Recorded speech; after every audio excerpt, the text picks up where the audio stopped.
Hi friends, welcome to Sinva's Kitchen. இன்னைக்கு நம்ம இந்த வீடியோவில் மஷ்ரூம் கிரேவி எப்படி செய்ய போகிறதுன்னு பார்க்க போகிறோம். இது சூடான சாதத்துக்கு, இட்லி, தோசை அண்ட் சப்பாத்திக்கெலாம் சூப்பர் டேஸ்ட்டாக இருக்கும். கண்டிப்பாக இதை உங்கள் வீட்டில் ட்ரை பண்ணி பாருங்கள். வாங்க எப்படி செய்கிறதுன்னு பார்க்கலாம். அதுக்கு ஃபஸ்ட்டு கடாயில் ஒரு 2 ஸ்பூன் எண்ணெய் ஊற்றிக்கோங்க. எண்ணெய் நல்லா காஞ்சதுக்கப்புறமா ஸ்பைசஸ் நம்ம ஆட் பண்ணிக்கலாம். ஒரு பிரிஞ்சி இலை, 2 கிராம்பு, ஒரு ஏலக்காய், 2 பட்டை, கொஞ்சோண்டு சோம்பு ஆட் பண்ணிக்கோங்க. இது நல்லா பொரிஞ்சதுக்கப்புறமா நம்ம கட் பண்ணி வச்சுருக்க வெங்காயத்தை ஆட் பண்ணிக்கலாம். நான் இன்றைக்கி 2 மீடியம் சைஸ் வெங்காயம் எடுத்திருக்கேன். அதை எடுத்து நல்லா வதக்கிக்கலாம். அது இந்த எண்ணெயில் நல்லா வதங்கணும். கருவேப்பிலை கொஞ்சம் ஆட் பண்ணிக்கலாம். அதுக்கப்புறம் ஒரே ஒரு பச்சை மிளகாய் ஆட் பண்ணிக்கோங்க. உங்களுக்கு காரத்துக்கு ஏற்றாது போல் நீங்கள் வந்துட்டு ஆட் பண்ணிக்கோங்க. அது நல்லா வதங்கினதுக்கப்புறமா ஒரு அரை ஸ்பூன் இஞ்சி பூண்டு பேஸ்ட் வந்துட்டு ஆட் பண்ணிக்கோங்க. இஞ்சி பூண்டு பேஸ்ட் வந்து இந்த வெங்காயத்தோடு நல்லா வதங்கணும். அப்போ தான் இந்த பச்சை வாசனை எல்லாம் போகும். அது எல்லாமே நல்லா வதங்கினதுக்கு அப்புறமா நான் தக்காளி ஆட் பண்ணிக்கிறேன். 2 மீடியம் சைஸ் தக்காளி நான் இன்றைக்கி எடுத்துக்கிறேன். அதை வந்துட்டு இதில் ஆட் பண்ணிக்கலாம். நல்லா வதக்கி விட்டுக்கோங்க. தக்காளியும் வெங்காயமும் வேகிறதுக்கு நம்ம உப்பு ஆட் பண்ணிக்கலாம். உப்பு போட்டு நல்லா மிக்ஸ் பண்ணி விட்டுக்கோங்க. இது நல்லா வெந்துடும். இப்போ பார்த்திங்கன்னா வெங்காயம் தக்காளி நல்லா வதங்கிடுச்சு. இப்போ நம்ம மசாலா ஆட் பண்ணிக்கலாம். நான் இன்றைக்கி ஒரு 1/4 டீஸ்பூன் மஞ்சள் தூள் ஆட் பண்ணியிருக்கேன்.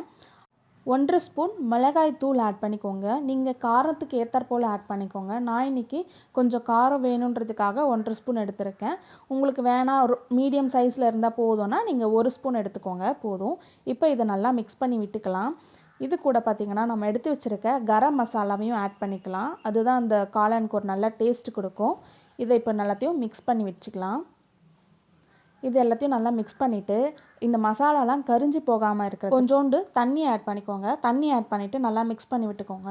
இல்லைனா அந்த மசாலாலாம் மிளகாத்தூள்லாம் வந்து தீஞ்சிடும். அதுக்காக தான் நீங்கள் நிறைய தண்ணி ஊற்றிடாதீங்க. இப்போது பார்த்திங்கன்னா நம்மளை மசாலா வந்து நல்லா ரெடி ஆகிடுச்சு. நம்ம ஆல்ரெடி எடுத்து கட் பண்ணி வச்சுருக்க மஷ்ரூமை வந்துட்டு இது கூட ஆட் பண்ணிக்கலாம். நான் இன்றைக்கி ஒரு பாக்கெட் மஷ்ரூம் தான் எடுத்திருக்கேன். ஸோ இது வந்துட்டு நல்லா மிக்ஸ் பண்ணிக்கோங்க. நான் சொல்கிற அளவு எல்லாமே கரெக்டாக ஒரு 4 பேர் நல்லா சாப்பிட்லாம். கண்டிப்பாக இது உங்கள் வீட்டில் செஞ்சு ட்ரை பண்ணி பாருங்கள் ஃப்ரெண்ட்ஸ். இதை நல்லா இப்போது மிக்ஸ் பண்ணி விட்டுக்கோங்க. இந்த மசாலாலாம் காளான் கூட நல்லா மிக்ஸ் ஆகணும். அது வரைக்கும் நல்லா மிக்ஸ் பண்ணி விட்டுக்கோங்க. இப்போது பார்த்தீங்கன்னா நான் எந்த தண்ணியுமே ஊற்றலை. அதுலேயே வந்துட்டு தண்ணி விடுதுங்க பாருங்கள். ஒரு 5 மினிட்ஸ் தான் நான் வேக விட்டேன். அதுலேயே நல்லா தண்ணி விடுது. நீங்கள் எந்த தண்ணியுமே ஊற்ற வேணாம். நான் இன்றைக்கி கொஞ்சம் செமி கிரேவியாக வேணும் அப்படின்றதுனால நான் வந்து கொஞ்சம் மட்டும் தண்ணி ஊற்றிக்கிறேன். உங்களுக்கு கொஞ்சம் ட்ரையாக வேணும்னா நீங்கள் தண்ணி எதுவும் ஊற்றாதீங்க. நான் இன்றைக்கி செமி கிரேவி வேணும் அப்படின்றதுனால கொஞ்சம் தண்ணி எடுத்திருக்கேன். இதை வந்துட்டு தண்ணி ஊற்றி நல்லா மிக்ஸ் பண்ணி விட்டுட்டு இதை வந்து ஒரு தட்டு போட்டு நம்ம மூடி போட்டு வச்சிடலாம். ஒரு 10 மினிட்ஸ்க்கு இது நல்லா கொதிக்கட்டும். இப்போ ஓப்பன் பண்ணி பார்க்கலாம். நம்மளுடைய மஷ்ரூம் கிரேவி வந்து பார்த்திங்கன்னா நல்லா தயாராகிடுச்சு. இங்கே பாருங்கள், நான் கொஞ்சம் தண்ணி தான் ஊற்றினேன். அதுவே எவ்வளோ தொக்கா வந்திருக்கு பாருங்கள். நீங்கள் நிறைய தண்ணிலாம் ஊற்றிடாதீங்க இந்த மஷ்ரூமில். நீங்கள் கொஞ்சமாக ஊற்றினாலே நல்லா கிரேவியாக வரும். ஸோ என்னுடைய மஷ்ரூம் கிரேவி ரெடி ஆகிடுச்சு. இது மேலே நம்ம கொத்தமல்லி தழைகளை வந்து நம்ம தூவி விட்டுக்கலாம். இப்போ இதை எடுத்து சர்வ் பண்ணலாம். இப்போ பார்த்திங்கன்னா நம்மளுடைய மஷ்ரூம் கிரேவி வந்துட்டு தயாராகிடுச்சு. கண்டிப்பாக இதை உங்கள் வீட்டில் ட்ரை பண்ணி பார்த்துட்டு எப்படி இருக்குன்னு கமெண்ட்டில் சொல்லுங்கள்.